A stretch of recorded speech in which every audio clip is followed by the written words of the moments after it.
Here I've got CROSSCALL Action-X3, and let me show you how to change date and time on the following device. So at first you have to open list of all applications, then find and select the settings.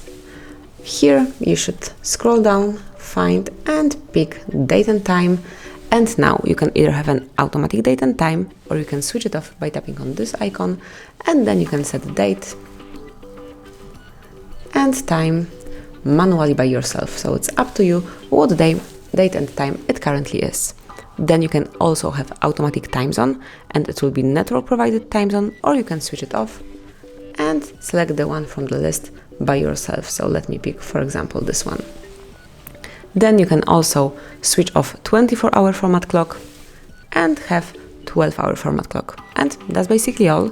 This is how you can update date and time in your device, in your CROSSCALL. Then you can also go back to automatic settings simply by tapping on those switchers to restore the automatic rules. And that's it. Thanks for watching. Please subscribe our channel and leave the thumbs up.